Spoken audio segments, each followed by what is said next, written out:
안녕하십니까. 4월 13일 화요일 말씀 묵상 함께 시작하겠습니다.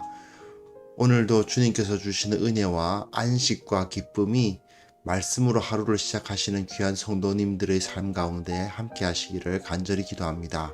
오늘 본문은 사도행전 23장 23절부터 35절까지 말씀인데요. 사실은 어제 본문하고 하나입니다. 어제 본문이 좀 길다 보니까 어제 오늘 본문을 한꺼번에 다루는 것이 아무래도 깔끔하긴 하지만 좀 길다 보니까 나누어서 살펴본 거죠. 예, 하나의 주제입니다만은 어제 본문과 조금 다른 묵상을 한번 해보았으면 좋겠다는 생각도 있습니다. 여튼 말씀을 통해서 주님께서 주시는 은혜를 받으실 수 있었으면 좋겠습니다. 함께 말씀을 보겠습니다.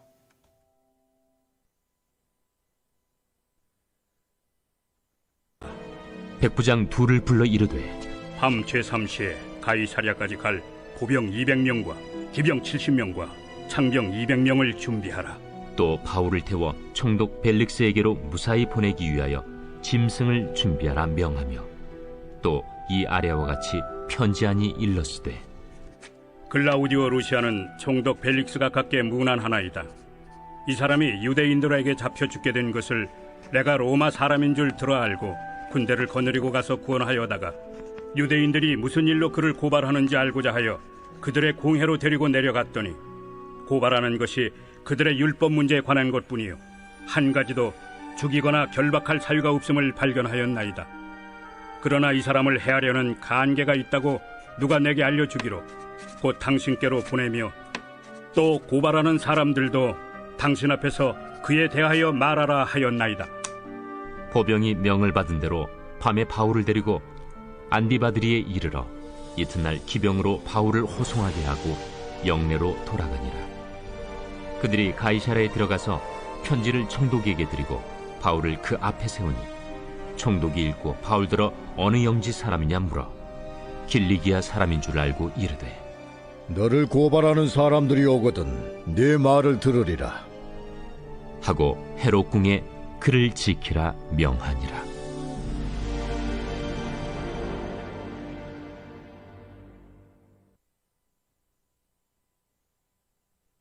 네, 어제 본문과 연결되어서 예루살렘에서 가이사랴로 이동하는 본문을 다루고 있습니다. 사실 23장 12절부터 35절까지를 한꺼번에 다룰 수 있으면 가장 좋습니다. 하지만 너무 좀 길고 누가가 이 이야기를 사실은 주제는 그렇게 여러 가지가 많지 않은데 상당히 길게 자세하게 다루고 있는 것은 분명해요. 왜냐? 하나님께서 바울에게 어떤 은혜를 주셨는가에 대한 이야기를 누가는 꼭 하고 싶어 하고 있기 때문입니다. 오늘 본문 보시면요. 자, 백부장 둘을 불러 이르되 되죠? 백부장 둘을 불러 이르되 밤 제3시에 예, 밤에 갑니다. 가이사랴까지 갈 보병 200명과 기병 70명과 창병 200명을 준비하라. 어제 본문에서 바울을 죽이겠다고 서원을 한 자들이 있었죠. 세상에 하나님 앞에 서원을 하는데 금식하며 서원하기를 살인을 서원하는 어처구니 없는 모습을 유대인들이 보이고 있었는데 그 사람들이 숫자가 몇 명이었습니까? 40명이었습니다. 40명. 그런데 지금 여기서 로마 군병들이 몇 명입니까? 보병 200. 이 당시에 그 로마 군대는요, 보통 백부장이라고 하는 사람이 뭐냐면 하나의 소대장처럼 소대보다 크죠. 우리식으로 말하면 중대장쯤 되는데 어쨌든 그 중대 단위로 이 병력이 움직이게 되어 있는데 이 백부장이라는 사람이 그러니까 굉장히 중요한 사람이 됩니다. 어떤 그 전투에서는 그 필드 어떤 그 싸움을 하는 그 실제적인 지휘권을 가지는 그런 사람들이 중요한 사람이 되는데 어쨌든 그 백부장들이니까 보통 밑에 60명, 80명 또는 많은 100명 정도 되는 그 켄투리아라는 그 단위를 가지고 하나의 부대가 형성되는데요. 보병이 200명이라는 것은 두 개의 부대입니다. 부대가 두 부대예요. 그러니까 백부장이 두 명이죠. 예. 백부장이 두 명이니까 보병 200명을 일단 신발하고, 그 다음에 기병이, 말을 탄 기병이 70명입니다.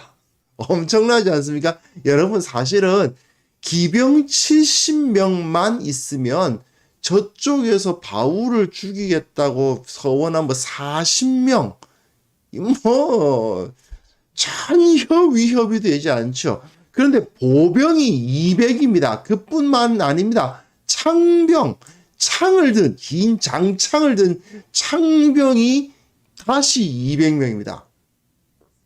470명이, 보병과 창병은 걸어 다니는 그 병사들인데 말을 탄 병사가 다시 70명이 더 있어요. 이러면 40명이 바울을 죽이겠다고 서원을 하고, 자기네들이 도모가 어긋나서 바울이 이 예루살렘 성전으로 오지 않게 됐다는 소식을 들어서 안 되겠다, 바울을 쫓아가서 죽이자 하고 마음을 먹었다 하더라도 400명의 보병과 창병이 지키고 있고 70명의 기병이 합류하고 있는 그 군대를 어떻게 40명이 칩니까? 꼼짝도 못합니다. 이 보병 200과 창병 200이면 그 자체로 병력이 10배 아닙니까? 거기다가 기병이 70인데요. 사실 기병 70명만 있으면 충분하죠. 그런데 그뿐입니까? 바울을 태워 총독 벨리스에게로 무사히 보내기 위해서 짐승을 준비하라. 말이었는지 노새였는지 나귀였는지는 안 나타나 있지만, 말을 타고 노새를 타고 그러니까 걸어가는 것이 아니라 그 짐승을 타고 가도록 배려하고 있습니다. 바울이 지금 엄청나게 높은 사람이 이동하는 모습을 보이고 있어요. 왕이나 고관 대작들이 이 정도 470명이라는 그 병력을 거느리고 행차를 하는 경우가 과연 있을까요? 군대에서 전쟁에서 이긴 개선 장군이 아니고서야 이 정도 큰 병력을 데리고 사람이 이동한다는 것은 생각하기가 어렵습니다. 그런데 이 천부장이 백부장 둘에게 이런 엄청난 그 병력을 바울로 하여금 호송해서 가이사랴까지 데려가라고 명령을 하고 있는 거죠. 이게 굉장히 놀라운 일입니다. 결국 바울은 어떤 상태입니까? 그냥 미결수예요. 그 죄가 정확하게 정해져 있지 않은 미결수. 그러나 마치 왕이나 귀족의 모습, 그 어떤 높은 왕보다도 더 강하고 더 높은 그런 모습을 보여주고 있죠. 이처럼 하나님께서 바울을 보호하시되, 어느 정도로 보호하십니까? 바울을 죽이겠다고 서원한 자들의 10배의 그 병력과 거기에 다시 70명의 기병까지 더 해가지고 470명. 예. 정말 생각만 해도 어마어마합니다. 도대체 이 미결수 한 명 호위하겠다고 470명이 그걸 둘러싸는 걸 한번, 그 그림을 한번 생각을 해보십시오. 예. 그 엄청난 병력이 바울을 딱 둘러싸고 이제 가고 있는 거죠. 바울은 그 가운데 말을 타고 뭐 노새를 탔을 수도 있고 나귀를 탔을 수도 있지만, 어쨌든 거기서 짐승 하나를 딱 타고 이거 가고 있습니다. 그야말로 바울이 미결수 신분이 되었음에도 불구하고 출세했다는 느낌이 들 정도입니다. 이 정도로 하나님께서는 바울을 영화롭게 하십니다. 비록 사람들은 그를 뭐라고 생각할지 모르지만 하나님께서는 바울을 승리하게 하시고, 그리고 그 가운데서 안정을 누릴 수 있도록 도와주시고, 그리고 무엇보다도 하나님의 영광, 예수 그리스도께서 누리셨던 그 영광을 함께 맛볼 수 있도록 해주고 계신 거죠. 이런 군대 위세에 눌려가지고 뭐 유대인들은 바울을 칠 생각이나 할 수 있겠습니까? 꼼짝 못하는 겁니다. 예, 먹지도 않고 마시지도 않겠다고 서원을 했는데 정말 나중에 어떻게 먹을 수 있었는지 뭐 밥은 먹고 다닐 수 있었는지 모르겠습니다만은 어쨌든 완전히 이제 꼼짝 못하고 그들의 서원은 물거품이 되어 버렸다는 것을 알 수 있습니다. 그 다음 본문 보시면요. 이제 이 천부장이 그 총독, 가이사랴에 있었던 총독에게 편지를 하는 내용이 나오는데 그 편지 내용이 그대로 나옵니다. 천부장의 이름이 나오죠. 글라우디오 루시아였습니다. 이름이 글라우디오, 루시아는 성이었겠죠. 글라우디오 루시아가 총독 펠릭스에게 무난하나이다 하고 편지를 쓰는데 이 사람이 유대인에게 잡혀 죽게 된 것을 내가 로마 사람인 줄 들어 알고 군대를 거느리고 가서 구원하여다가 틀린 말은 아닌 것 같습니다만은 사실은 좀 이상하죠. 유대인들이 무슨 말로 그를 고발하는지 알고자 하여 그들의 공회로 데리고 내려갔더니라고 기록되어 있습니다. 자, 원래 이 천부장이 바울이 자신이 로마 사람인 것을 밝히기 전에는 어떻게 하려고 했습니까? 때려서 신문하라고 시킨 사람입니다. 그런데 이 유대인들이 바울을 둘러싸고 막 소요를 일으키고 있으니까 가가지고 바울을 끄집어낸 건 사실인데 로마 사람인 줄 알고 군대를 거느리고 가서 그를 구원했다는 건 아닌 것 같죠? 사실은 사실이 아닙니다. 이 글라우디오 루시아라는 사람이 총독 벨릭스에게 저 잘했죠 뭐 이러고 있는 겁니다. 제가 이런 선한 행정을 했습니다. 이런 식으로 지금 쓰고 있는 거죠. 마치 로마 시민을 유대인들이 폭력으로부터 구원해낸 구원자인 양 아주 쓰고 있는 겁니다. 그런데 또 틀린 말은 아니에요. 그가 어떤 의도를 가지고 선한 의도를 가지고 정말 하나님 보시기에 선한 그런 의도를 가지고 바울을 구원했냐? 아니죠. 그냥 들어가가지고 자기네들이 보니까 그 소요가 일어난 것 같으니까 왜 이래 이러고 들어갔을 뿐이잖아요. 하지만 결론적으로는 이렇게 됐죠.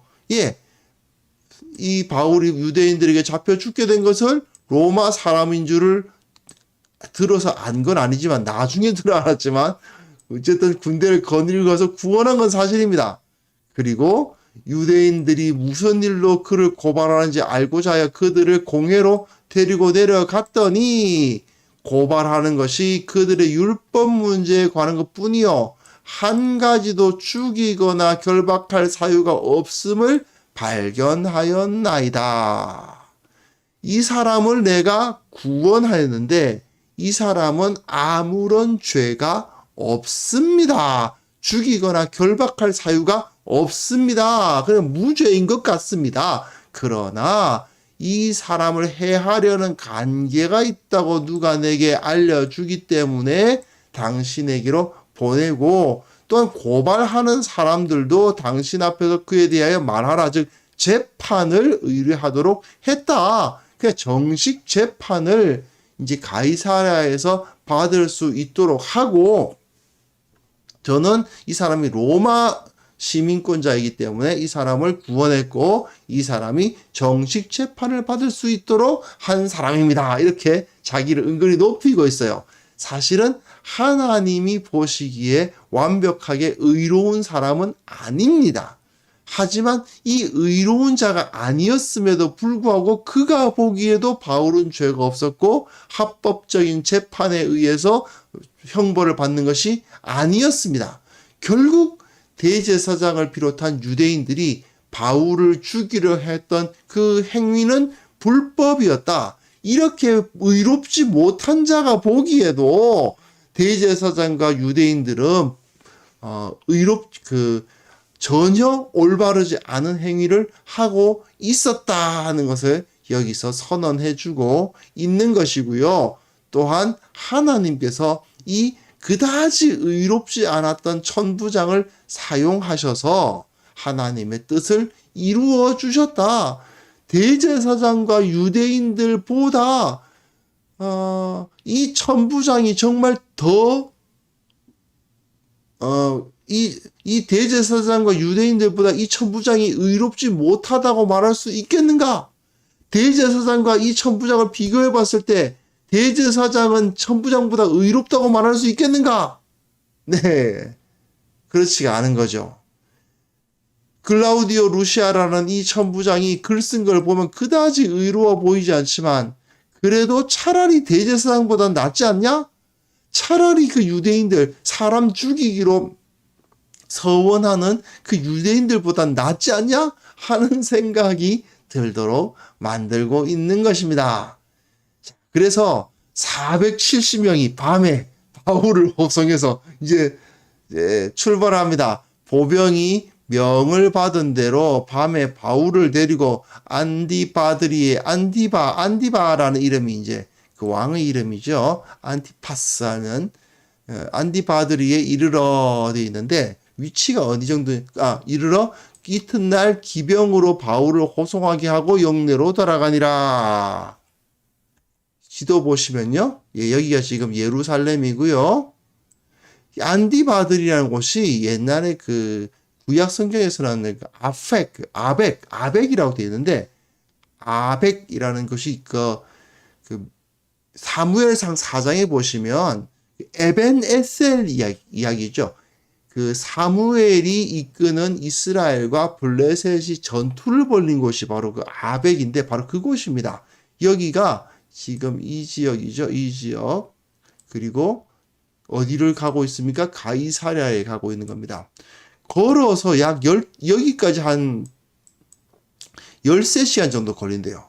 근데 뭐 말을 타고 하지만 보병이 같이 갔으니까 한 13시간 걸리지 않았겠습니까? 그러니까 예루살렘에서 여기가 안디바들인데 예루살렘에서 안디바드리까지 한 12시간, 13시간 정도를 걸어가서 밤길로 걸어가서 이 안디바드리에서 하룻밤을 묵고 보병들은 다시 예루살렘으로 돌아왔다 하는 걸 알 수 있죠. 그리고 나머지 70명의 기병들은 어떻게 합니까? 그 이튿날 안디바드리에 묵은 다음에 그 이튿날 다시 가이사랴로 바울을 데리고 간 겁니다. 즉 기병 70명의 호위는 그대로 이루어진 상태에서 보병들 400명이죠. 창을 든 창병들과 보병들 400명은 여기까지 와서 하룻밤 묵고 돌아가고 그리고 여기까지는 기병 70명하고만 같이 가서 이제 가이사랴까지 도착했다는 것을 알 수 있습니다. 그래서 그들이 가이사랴에 들어가서 편지를 총독에게 드리고 바울을 그 앞에 세우니 총독이 읽고 바울더러 어느 영지 사람이냐 물어보니까 길리기아 다소 사람이잖아요. 그 길리기아 사람인 줄 알고 그러냐? 뭐 그럼 네 고발하는 사람들 오거든 내 말을 들으리라 즉 재판해보자. 그러고는 헤롯 궁의 글을 지키라고 명해요. 헤롯 궁에 헤롯이 그 당시 다스리던 그 곳인데 헤롯이 그 지역을 다스리다가 지금은 이제 총독이 다스리게 됐지 않습니까? 그러니까 헤롯이 그곳에서 있던 그 궁궐에 바울이 그 가운데 감금이 됩니다. 감금이 된 건 사실인데 궁궐에 있어요. 그리고 오늘 본문엔 안 나오지만 내일 본문과 모레 본문 살펴보시면 아실 수 있는데 내일 본문에 보시면 바울이 그 안에서 완벽한 자유는 아니지만 그 헤롯 궁 안에서 나름대로 자유를 누리면서 거의 2년 가까이를 그곳에 머물게 됩니다. 오랫동안 갇혀 있었네라는 생각이 들 수도 있지만 사실은 거의 2년 동안 휴가를 얻은 거나 다름이 없습니다. 궁궐 아닙니까? 궁궐에 로마가 제공하는 식사와 로마가 제공하는 이제 숙소를 누리면서 2년 동안 그동안의 노고를 보상받기로 하는 그런 느낌으로 2년 동안을 평안하게 보내요. 바울이. 물론 바울의 마음은 내가 저 스페인까지 가서 복음을 전하리라 하는 그 마음이 있는데 자꾸 시간이 미뤄지고 하면 조금 답답했을 수도 있죠. 하지만 하나님께서는 바울에게 이 2년 동안 회복하고 안정을 누리고 안식을 누릴 수 있는 기회를 주셨다는 것을 볼 수 있습니다. 결국 하나님은 바울이 잠깐 유대인들에게 붙잡혀서 매를 맞고 죽을 뻔한 위험을 겪었으나 당장에 천부장을 보내셔서 그 군대로 하여금 바울을 보호하게 하시고 그 군대가 바울이 죄가 없다는 것을 증언하게 하시고 470명의 군인들을 데려다가 그 바울을 보호하셔서 가이사랴까지 이송시켜 주시고 그리고 그곳에서 가이사랴의 헤롯 왕의 궁궐인데 그 왕이 이제는 헤롯이 그것을 다스리자고 있으니까 그 헤롯 궁궐에서 2년 동안을 평안하게 안식하면서 보낼 수 있게 해주시는 겁니다. 에베소에서 3년을 사역했고 고린도에서 1년 반을 사역했는데 그 정도의 기간, 2년이라는 기간을 바울은 그곳에서 몸과 마음의 휴식을 얻고 회복할 수 있는 기간을 얻었다는 것을 알 수 있어요. 결국은 하나님께서는 자기가 사랑하는 사람을 이처럼 보호하시고 필요한 것을 채우시고 또한 영광스럽게 하시고 상을 주신다는 것을 알 수가 있는 것입니다. 자, 한번 생각해 보십시오. 바울이 예루살렘에 들어가서 정말 자기가 죽을 수도 있다는 그러한 위험을 알고 있었지만 복음을 위해서, 교회를 위해서, 그리스도의 영광을 위해서 예루살렘으로 들어갔고 그곳에서 자기가 해야 할 필요가 없지만 다른 사람들의 결례를 위한 비용까지 대줘 가면서 내가 이 율법에 순종하고 있다는 사실을 드러내고 그럼에도 불구하고 유대인들은 자기를 잡아서 죽이려고 했으나 그때 하나님께서는 로마의 군대를 보내셔가지고 그를 완벽하게 보호하시고 그리고 결국에는 왕의 궁궐에 들어가서 그곳에서 평안한 휴식을 누릴 수 있도록 해주시는 거 아니겠습니까? 그 사람은 오직, 이 바울이라는 사람은 오직 복음을 위해서, 교회를 위해서, 그리스도의 영광을 위해서만 살았더니 하나님께서 그 가운데 진정한 안전, 진정한 안식, 참된 영광을 부어주시고 그리고 바울은 뭐 더 일하고 싶어서 막 좀 있으셨을 수 있지만 하나님께서 그로 하여금 평안한 2년, 정말 그 가운데서 몸과 마음이 회복되는 2년을 허락해 주시면서 그로 하여금 안식을 주시는 것을 볼 수 있죠. 이런 은혜가 우리들에게도 임할 수 있는 것입니다. 주님께서 말씀하셨던 것처럼 먼저 그의 나라와 그의 의를 구하면 하나님께서 필요한 모든 것을 다 주십니다. 바울은 자신의 몸이 부서져라. 정말 교회를 위해서 낮에는 일하고 밤에는 가르쳐 가면서 그죠? 그야말로 에베소, 고린도에서 그 사역 상상만 해봐도 얼마나 힘들었을까요? 정말 주경 야독도 아니고 낮에는 정말 거기서 직장인으로서 일하면서 밤에는 또 말씀 가르치느라고 그렇게 수고하는 세월들을 보낸 이후에 바울은 이제 하나님의 손에 붙잡혀서 왕궁에서 휴가를 즐길 수 있게 된 겁니다.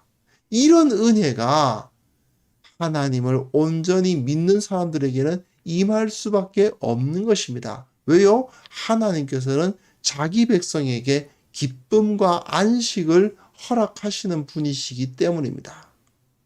바울의 모습은 정말 예수님을 닮았죠. 바울이 정말 예수님을 닮기 위해서 최선을 다했던 것을 우리는 알고 있습니다.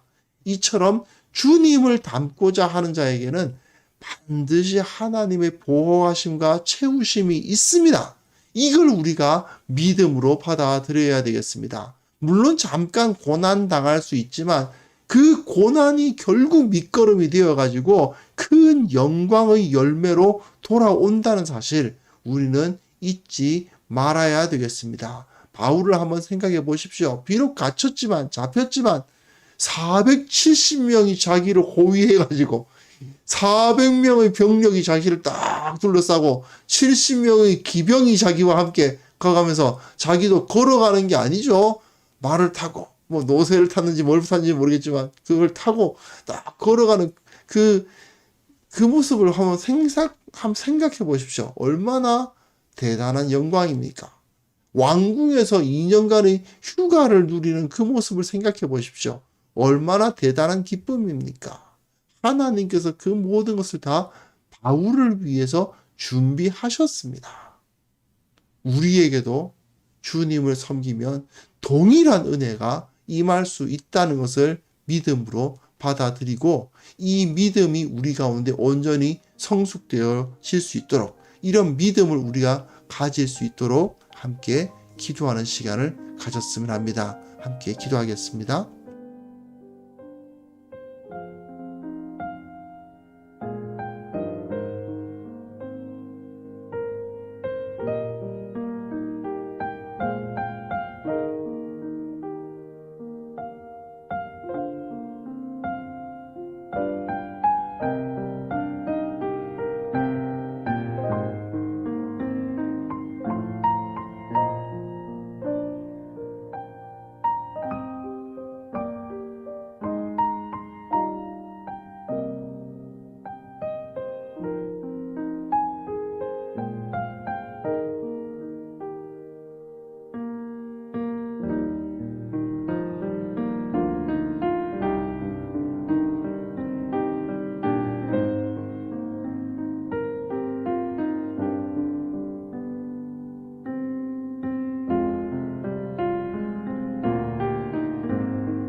하나님 아버지, 우리가 주님께 충성하고 주님을 섬기며 예수님 닮으려 노력하고 먼저 하나님의 나라와 그의 의를 구하는 삶을 살아가면 하나님께서 모든 좋은 것으로 하늘에 속한 신령한 복으로 내게 필요한 모든 것들로 채워주신다는 사실을 온전하게 완벽하게 믿게 하여 주시옵소서.